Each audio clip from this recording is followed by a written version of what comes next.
I haven't spoken about this night in years. Honestly, I've tried not to. Some memories fade with time. Others just sit quietly in a corner of your mind, waiting to breathe again. This one belongs to the second kind. Back when I was younger, my friends and I had this weird fascination with exploring abandoned places. Growing up in New Jersey gave us plenty of opportunities for that sort of thing. Old hospitals, crumbling factories, half-collapsed motels, and schools left to rot decades ago. To most people, it was just vandalism or trespassing.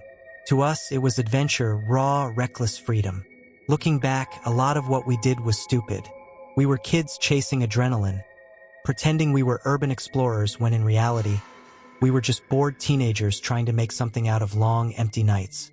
Most of the places we broke into were nothing special, just skeletal remains of buildings eaten away by rust and time. But every so often, we'd stumble upon a location that carried a different kind of weight. There was one building we talked about for months, an abandoned middle school somewhere in North Jersey. I won't say its name for obvious reasons, but anyone familiar with the local urban exploring scene probably already knows the spot. It had a reputation online. Photos of hallways half-eaten by mold, classrooms filled with desks frozen in place like the kids had just vanished mid-lesson. The kind of place that pulls you in just because something about it feels wrong. It was late summer when we finally decided to check it out. We were in that weird in-between stretch of the season where the nights were warm but the air carried that first whisper of autumn. Our days had fallen into a dull rhythm.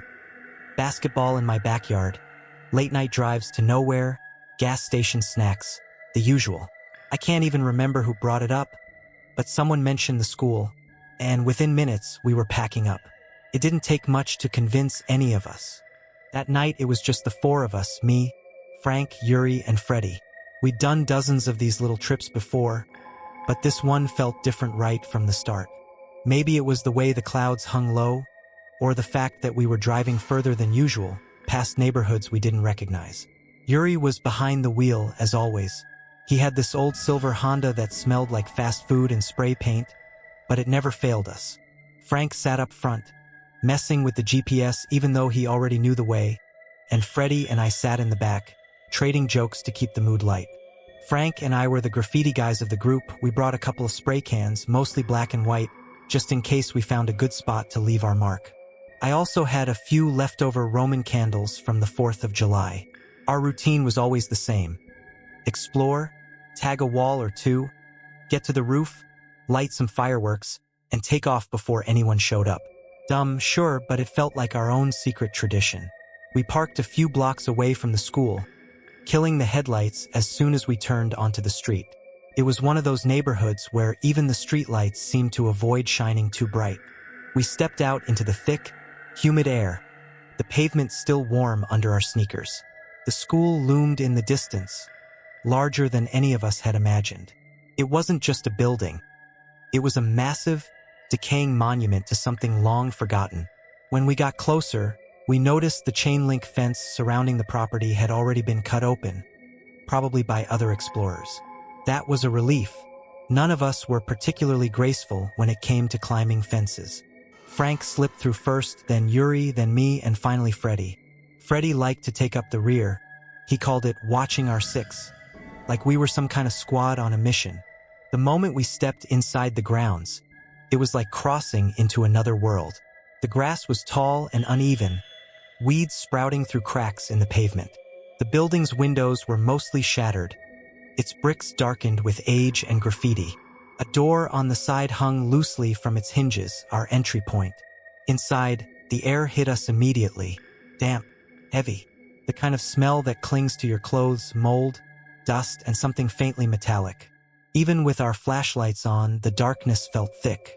Imagine walking through your old school, every hallway stripped bare, every echo a reminder that you weren't supposed to be there. We each had strong flashlights, the kind that could burn your retinas if you accidentally looked into one. Mine was a $60 tactical model I'd saved up for, and I was proud of it.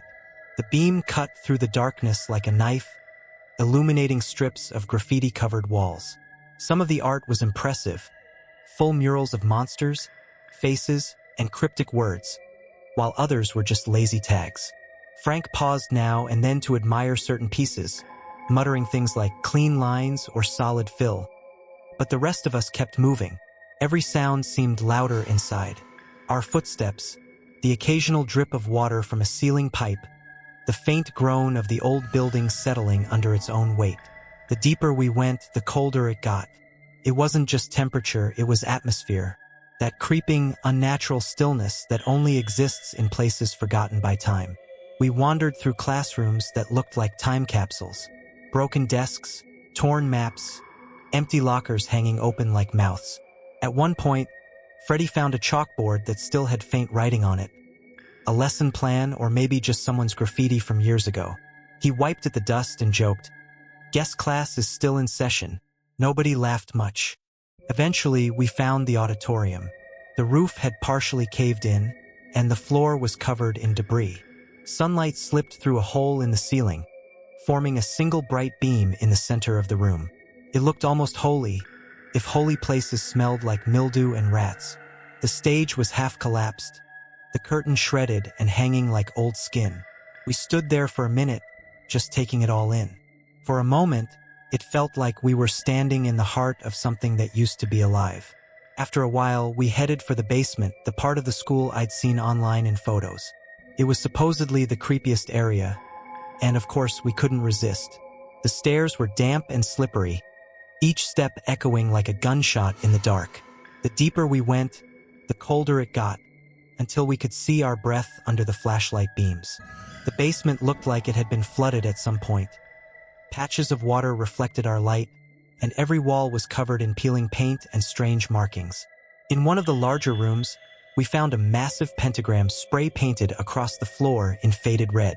There were melted candles around it and what looked like the remains of burned paper. Frank laughed it off. "Classic edgelord stuff," he said, but even he didn't sound convinced. We'd seen things like that before, fake satanic symbols, half-hearted attempts at being creepy, but something about this one felt more deliberate, like it had purpose. Yuri suggested we move on, and none of us argued. The place had this strange way of making you feel watched. Even when no one was there, you couldn't shake the sense that the building itself was paying attention. We climbed back up, our footsteps echoing through the stairwell. The second floor was our next stop, and from what we could see through the broken windows, it looked like the most intact part of the school. Long hallways stretched in both directions, each lined with classroom doors, some open, some shut tight. As soon as we stepped onto that floor, I noticed something strange. The air was warmer up here, heavier somehow. Dust floated through the flashlight beams like tiny ghosts. Frank started tagging a wall while Freddie peeked into one of the nearby rooms. I could hear Yuri behind me, his footsteps slow and cautious. For a few minutes, it felt like any other exploration. Laughter, the hiss of spray paint, our lights bouncing off cracked tiles. But then something shifted. A faint sound, maybe footsteps, echoed from down the hall. We froze. "Probably a raccoon," Freddie whispered, but no one replied. I tried to brush it off to focus on the rhythm of my own breathing. Still, that uneasy feeling crept up my spine. The same feeling you get when you know deep down that you're not alone. And standing there in that long, hollow hallway, surrounded by the ghosts of a forgotten school, I started to wonder if maybe, just maybe, some places stay abandoned for a reason.